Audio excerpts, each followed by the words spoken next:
Hello and welcome to another expert interview. My name is John Golden from SalesPOP Online Sales Magazine and Pipeliner CRM. This is another expert interview, and today I'm joined by Arvell Craig. Arvell, how are you doing? Doing good, John. How are you? Excellent.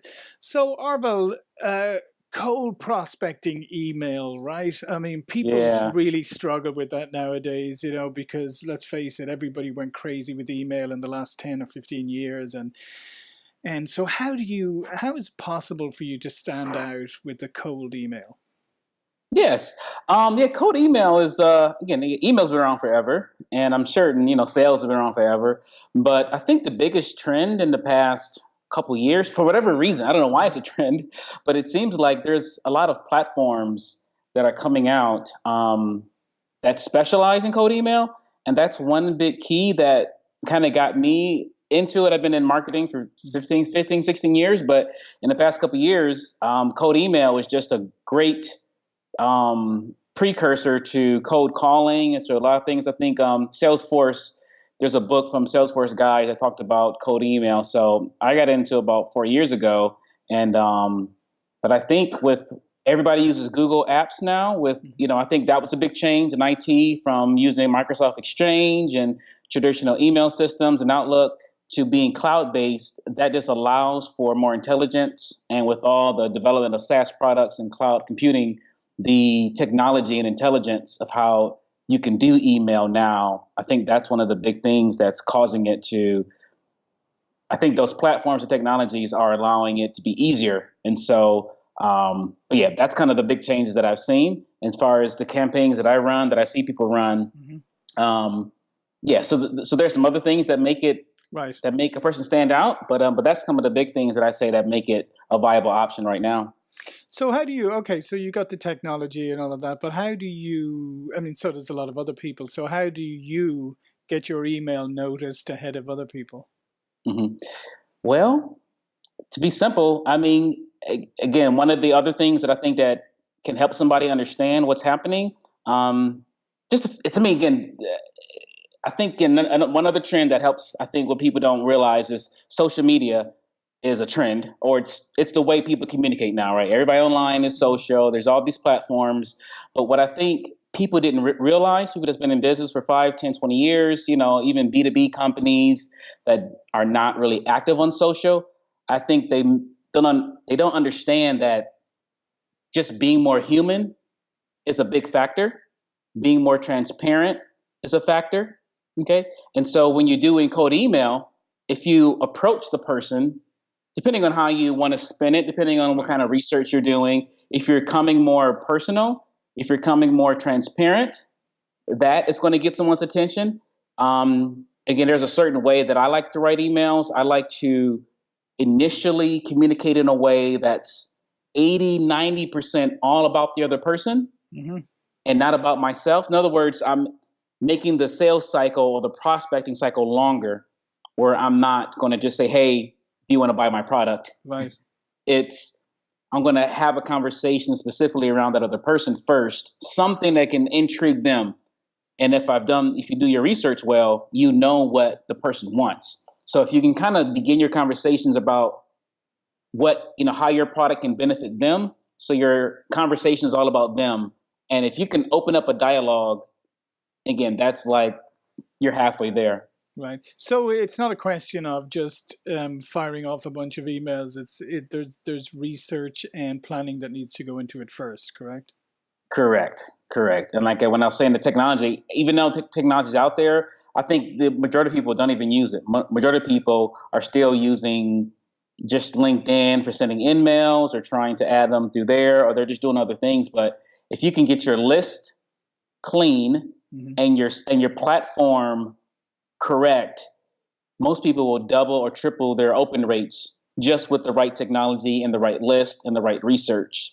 So a lot of times I don't even get into the copy with clients. I just look at what they're doing. And if they can make some of those technology changes, they're going to already see results. So talk a little bit about lists and cleaning and clean lists, because there's all the time people are getting emails and calls with people promising them, saying, oh, I've got this fantastic list and a clean list and all of that, and they rarely turn out to be so. So how do you, how do you approach lists? As far as acquiring a list Yeah, for a campaign? or even making sure your own list is clean. Yeah, I mean it's I use Neverbounce. There's a couple software. Neverbounce is one, Kickbox.io is another, but those are two services that I use just to make sure that the list is the deliverability and they're not bad and not hard bounces. I think what people don't understand is that just the same way Google will rank a site based upon reputation and links and experience, when somebody's sending out emails, depending on what their experience or their history is on their own email system, if there's, somebody can say their list is clean and it might only have, it may have, say, 10,000 names. Right. And only 5% is bad. Mm-hmm. But when it comes to email, that 5% of undeliverable emails is really bad as far as what Google or Yahoo or ISPs would do.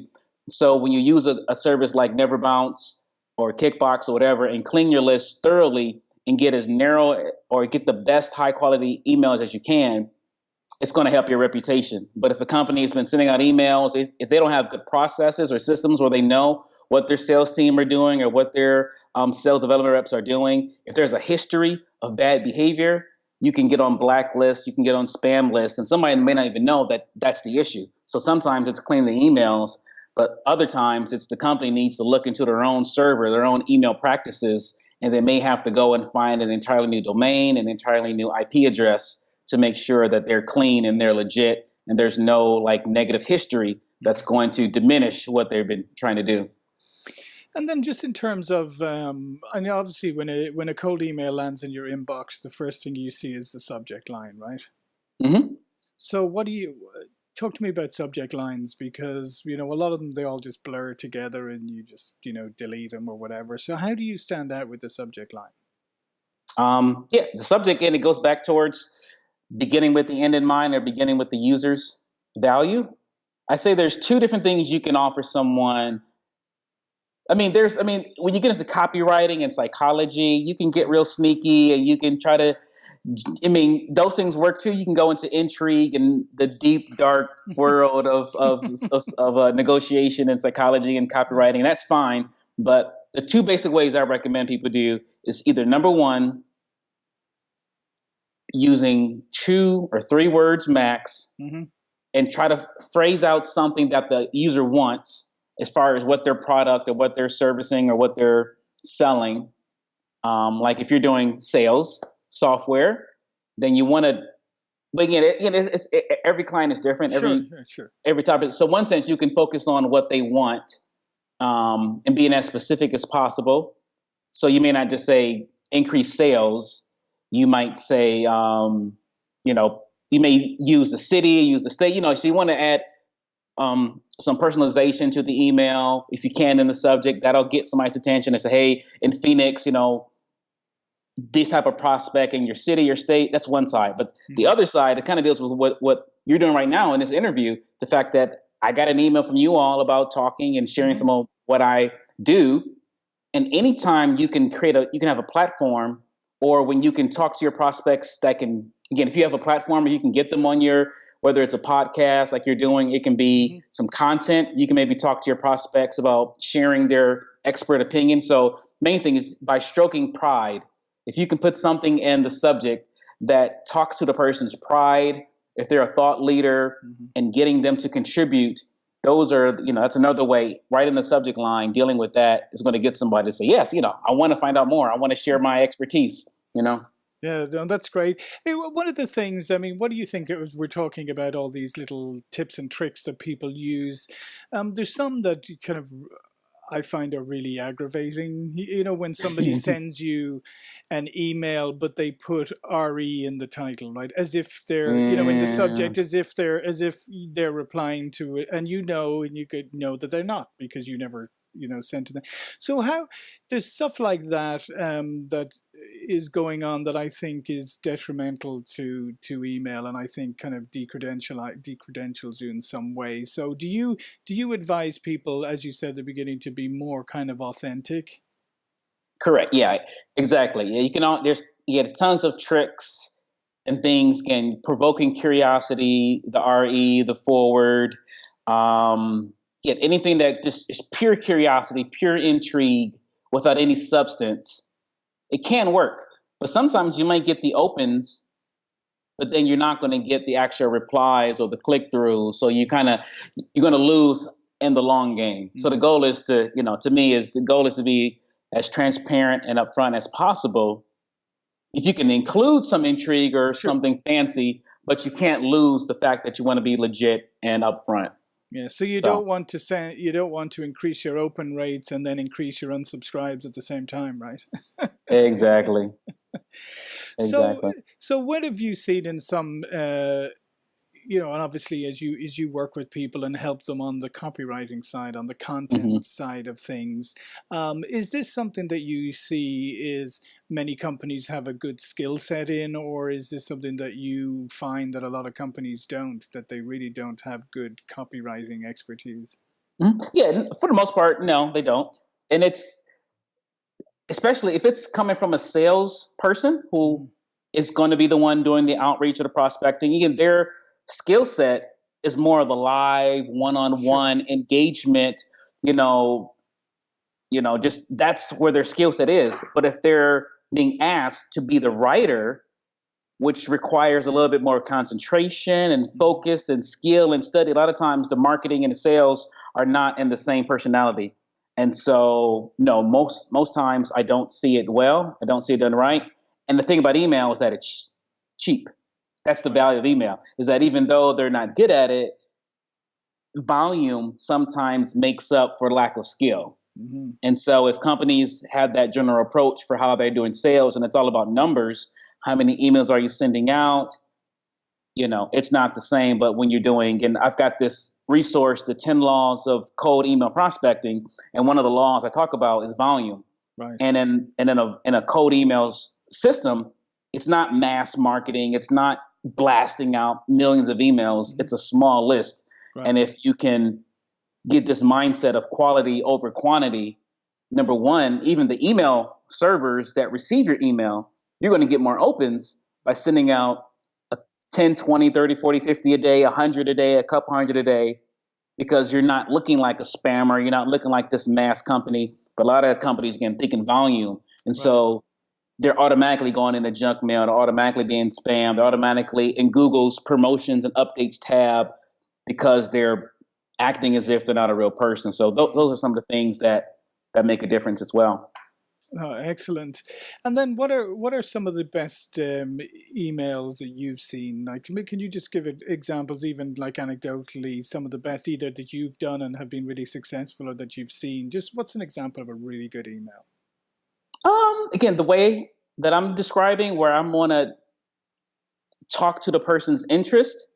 Again, either ones that invite you to be on, if a company creates a platform and invites you to be a guest, that's always good. Somebody emailed me through LinkedIn and invited me to be on their podcast. I could tell it was a mass email, but he made it personal. He grabbed some information from me and he invited me to be on his show.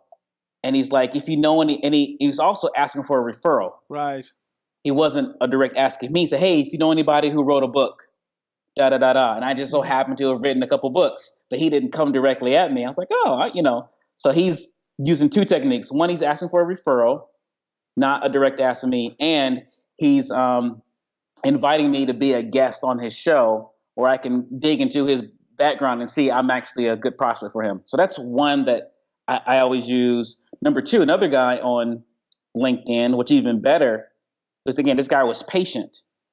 He began with flattery and asked for advice. He pretty much said, hey, thanks for connecting. I love connecting with, specialists like you, da da da da. And that was it. A couple of days later, he responded again saying, he asked me what was, the latest tips and techniques and strategies that I'm finding that's working in my industry. And we dialogued back and forth for like a couple of weeks. And eventually I realized that I was a prospect for him. and I had no idea at first. I was just, he's a nice guy, whatever. Anyway, so that was another one that's really good. And the third one, there's this guy, John Buchanan or Buchanan. He has this company called Charm Offensive. His emails are filled with humor.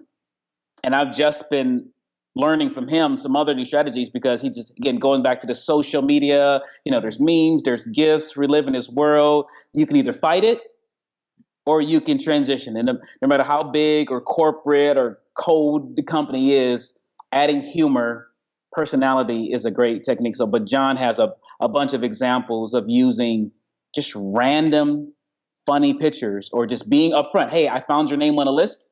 Congratulations, because you must be somebody important to be on the list. So, he just helps people to put down their defense by just coming out straightforward with his intent. He's transparent, but he adds lots of humor. And so and I've been looking at his styles and strategies, and that's kind of stuff I do for some of my clients. We may add a GIF, we may find a meme or a picture, something like that just breaks the ice. Like, hey, I'm just trying to give you something. Anyway, but that's some other examples. Yeah, no, I love it. But I think there's obviously a balancing act there, because we've seen some people who just try and do humor and it doesn't work because like they immediately launch into it. There's nothing else or whatever. So again, it's a skill, right? It's a learned skill. Yeah, there's no guarantee, on whatever you're doing. So yeah. Well, this is great, Arvell. So in the last couple of moments here, I was hoping you could just tell the audience how they can learn more about you, the services you offer, and how they can contact you. Thank you. Yeah. So my site is arvellcraig.com. And what I do is I do B2B cold email campaigns. We normally just set people up with a pilot, test out some things, help people find lists if they need data. We don't purchase data, but we have people that will work, by the hour and find specific people that they need. So it's custom list building. We have resources for that. And we write the copy. We just package it all if it's a B2B company. So I do that. And I also do coaching for people in business that are trying to figure out their sweet spot, who they are, how to best. Because again, you can market via email, you can market via live, you can market in webinars, you can market whatever. And it's like, you don't want to just be a cookie cutter. You don't want to just follow what the best trends are if it doesn't fit your personality. Exactly. So the other side of my business helps people to figure out if they're an entrepreneur, if they're in sales, they have some flexibility. I help people figure out the best way they can sell and market and create content. So that's my coaching business. But yeah, you can just, if you Google Arvell Craig, you can find me on Twitter, YouTube, Snapchat, Instagram, Facebook. I'm everywhere, or just arvellcraig.com. If anybody wants to connect, or if they have questions or want to chat more, that would be great. Or check your inbox. You might get an email from Arvell. All right. Well, this is John Golden, SalesPOP Online Sales Magazine and Pipeliner CRM, another expert interview. Thanks, Arvell. Look forward to talking to you again soon. Yeah. Thank you, John. Appreciate it.